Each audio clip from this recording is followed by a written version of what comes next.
So the zombie apocalypse has begun. Now you're lucky enough to have found a place to shelter. Maybe your own house, maybe somebody else's. Doesn't really matter. Either way, you've found a spot that you think you can hold down. And you're lucky. Lucky enough to have a nice supply, at least for now. Food and water. Maybe some bulk rice. Some canned goods. But there's no infrastructure. No power. No conventional means of cooking. We need some sort of cooking source. And we need it soon. What are we gonna do? Zombie! Apoca-Tips.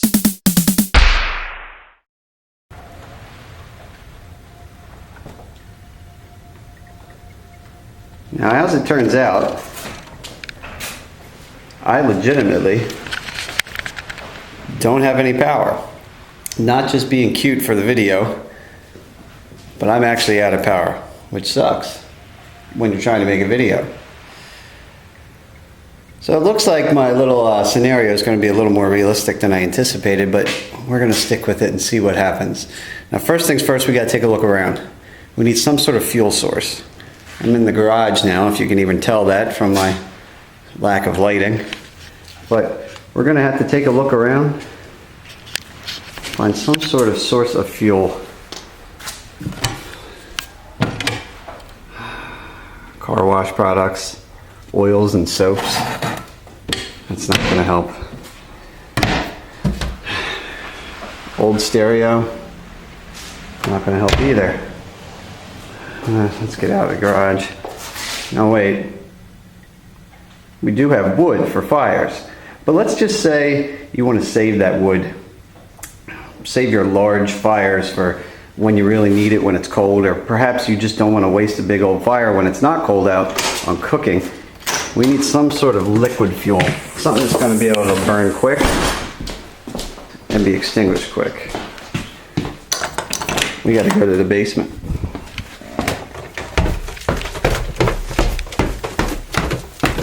Now luckily, I've got my nanobite headlight right there. Also, got a nice Makita flashlight. You know, it takes the batteries from your drill.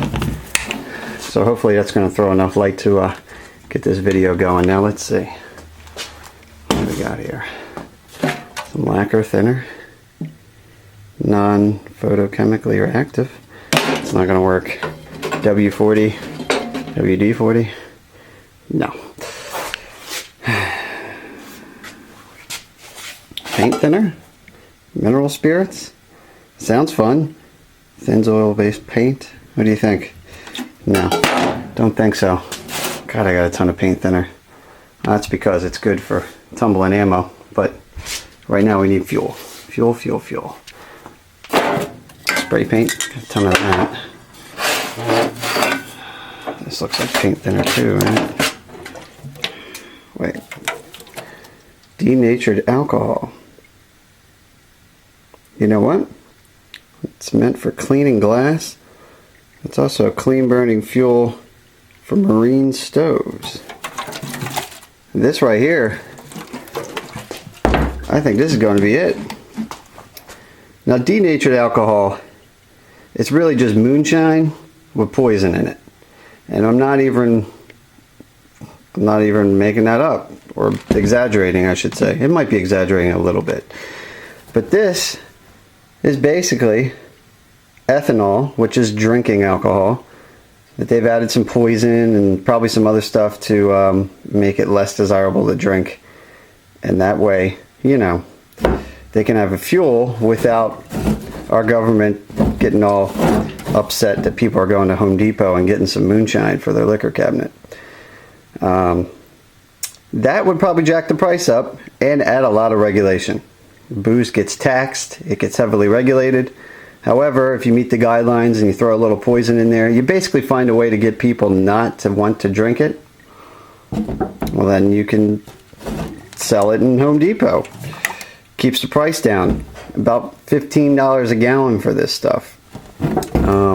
This is a quart right here. It's, I don't know, maybe $5 or $6. And they usually add like methanol in there. You know, call this methylated spirits, some people call it. Methanol is the poison element, but it still burns. But if you drink it, you're gonna die or go blind. You know, that's that whole moonshine causes blindness thing, you know. Well, properly made moonshine doesn't make you blind, but methanol sure will. So don't drink it, but let's burn it. Now, is it similar to, say, rubbing alcohol? You could use rubbing alcohol. It's not going to work nearly as well. It's going to burn really dirty. It's going to leave a lot of soot. The 90%, maybe you'll get some somewhat crappy but usable results. The 70% alcohol, isopropyl alcohol, it's you might get it to work, but now you're looking at like 30% water, and it's just going to start to, as you keep adding fuel, it's going to burn off and you get more and more until there's nothing but water left. Plus it's sooting all over the place. Now what I'm trying to say is, if you don't have this and the zombies have attacked and you really need to eat, then by all means rubbing alcohol is fine, and you can, you know, fix your cuts with it too, right? But in our case, we're lucky enough to have some denatured alcohol. So now we just need something to put it in, something to burn our beautiful fuel in. We gotta keep looking. Now, this is going to be a non-pressurized stove, and here's all the food that's teasing us. Ramen noodles that we really would like to cook, and some good old El Guapo enriched long grain rice. But what do we cook it in? Hey, fancy feast. What's this in the cat section I got here? Some fancy feast. Am I going to eat the fancy feast? I'm not that desperate yet. But this can looks good.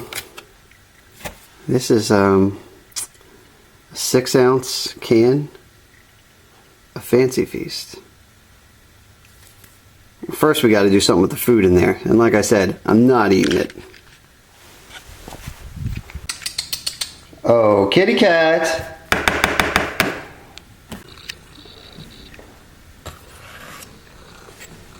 Oh, look who loves me now.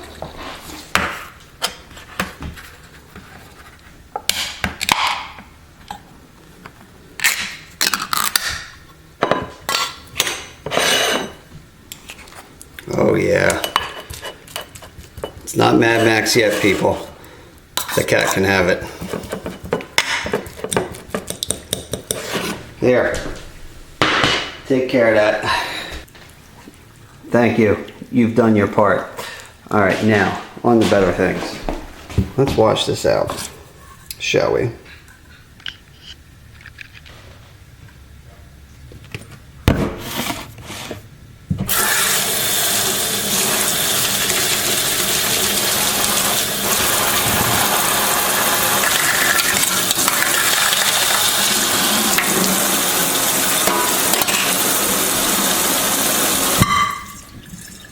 Alright, next up, that edge. It's a little sharp. We like to be safe during the zombie invasion. So let's take a butter knife or something and let's just smooth that out.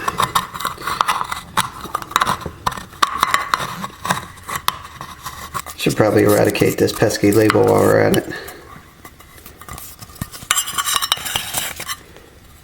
You know, just to make it nice and professional looking. Okay, now, cleaned up enough for me. We're going to need some jet ports, right? Some holes in here for the fuel to come out of. Especially when we put something on top of it, like a pot or a can of nice beefaroni. It's going to seal off the top. We don't want to extinguish it. We want some nice jets to come out of the side.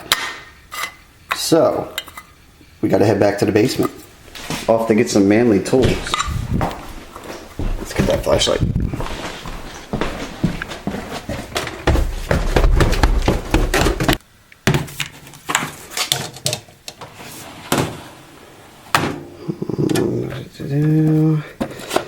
No cutting devices, yes. Box cutter, no. Knife. Ooh, bone. Nice. Not manly enough. Oh, what's this? Oh. Heart-shaped hole punch? Perfect. Yes, that'll do the trick. That should give us a nice aeration, good shape, and, well, most importantly, it'll make our zombie stove look just downright cute. Damn it. Alright, let's go. Okay, we're going to put a nice pattern of heart-shaped punches on here. You got to work with what you got. So this hole punch, we're going to put 2 rows of fuel jets on the top here. I went ahead and I took a magic marker, actually permanent marker, and I've mapped out a grid of 8 dots just to give me a rough idea of whether or not I'm being even. You can play with your different patterns all you want. These cans of cat food are like 60 cents a piece, so you can experiment, you know, before the invasion occurs, or power outage if you're lucky like me. So we're just going to go ahead and start punching this thing out carefully. Once you get it on there, it's a lot easier. Okay. Now take your time with this, don't get sloppy. And another tip, keep your holes towards the top, okay? If you get too low, if you get sloppy and your holes are all down here, well, you're not going to be able to fill it with any fuel, or at least not much, because it's all going to leak out. That's stupid, so keep your holes up top. Let's go ahead and do this.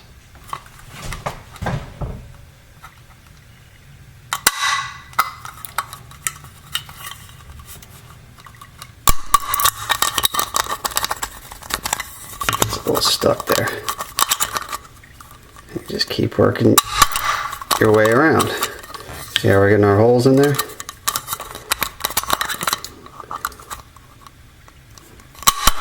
Now, honestly, this heart shape I have is probably making bigger holes than a regular punch. All the more reason that I'm going to keep not a whole lot of holes on here. I'm just going to do 8 on the top row. Some people do even as much as like 16 or something. You can even use a safety pin or something and get fancy and put extra jet holes. So, there we go. Now we got our first row. Let's call them spades instead of hearts. That's a little tougher. Let's do another row. We'll probably alternate right in between. So we'll have kind of alternating jets at 2 different altitudes, elevations. Again, be careful. You don't want to get too close to your other holes so that it gets weak, but you don't want to get too low that you can't put any fuel in this thing. So just be careful and kind of slip in between there.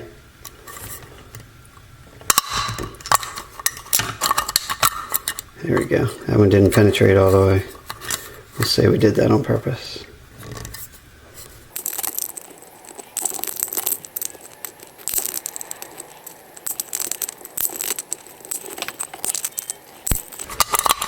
Alright, should be the last one. Now you see we got some of them that didn't completely go through, but you know what? That's going to be okay. Let's just say, pretend that we did that for like some sort of like special regulated airflow. Okay. Be careful not to cut yourself. You should probably be wearing gloves. Safety tip. You don't want an infection when the infrastructure is down, especially cat food infection.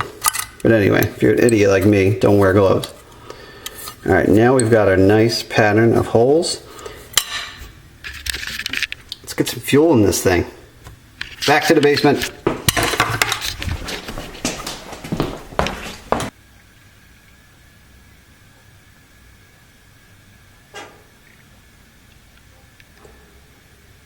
Alright, fuel time. Pop this sucker open. Screwdriver.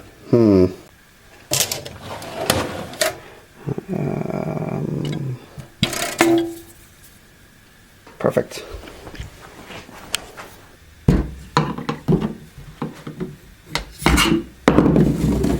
Right. Time to add fuel to the stove. Just add a little splash. Careful not to fill it past those lowest fuel holes, but that's a little bit. A little bit should go a decent amount. That's the one downside of, well, there's several downsides, but a downside of an alcohol open, non-pressurized stove like this. I mean, it's guesswork with the fuel. You might not have enough. You might have too much, but you know what? It's better than starving and being eaten by zombies. So let's bring this back upstairs where the lighting's a little bit better. Let's see if we can't cook some dinner. Now, you may not have had the foresight to have a decent portable stove hanging around for the zombie apocalypse, but I should at least hope that you had the decency to have a nice French press laying around. And right now I think I need a nice cup of coffee before I get the next wave of zombie attacks. So we're just going to simply take our cat can stove, as they call it in some circles, put it on a nice surface. I've also got something to put it out with if the need should arise. You're going to have to snuff these things out. Okay, so something that can fit over top, like so. Okay, because of those vent holes on the side, obviously just putting something over top of it's not going to put it out. It's actually going to force it out the sides, which is what we want. But just have something to be prepared to put it out if you decide to take the risk of doing this. But since your family's being attacked by zombies, I guess it's okay.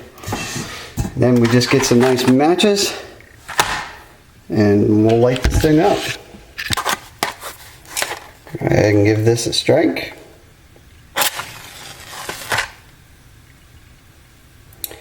Drop it in. Whoops. Now, it's tough to see, but that is lit. Now, one of the drawbacks of the alcohol stoves is it could be hard to see the flame, especially in daylight. You can mistake that it's lit when it's not, and vice versa. So, be aware of that. But as it starts to heat up, the flame will get bluer and easier to see. And we might even cut the lights to see it easier. So we're going to go ahead and take our French press or can of beans, whatever. Look, it's starting to pump now. Sit that on there. Get it nice and centered. And as it starts to warm up, we'll cut the lights here. As it starts to warm up, you'll see it start to come out of those jet holes on the side. Now, another thing that should be noted is, let's turn the red light on. Another thing to be noted is the guesswork with how much fuel to put in there. You don't want it to run out too soon. You don't want it to be going forever. Even though you can snuff it, it's just easier to put the right amount in there and not worry about what to do with the extra fuel. But there you go, it's starting to pump. See how those flames are just enveloping that like a nice gas stove should. And within no time we'll have some nice hot coffee. And literally, this is probably going to be my coffee because my power is actually out and I need some caffeine. But for you out there, there you go, the cat can stove, the super cat stove, whatever you want to call it. Super easy. You can buy the materials, 69 cents for a can of cat food, 15 bucks a gallon. And you saw I put a couple tablespoons in there to make this, so the fuel is pretty cheap. So be safe out there. See you next time on Zombie Apoca-Tips. Zombie Apoca-Tips.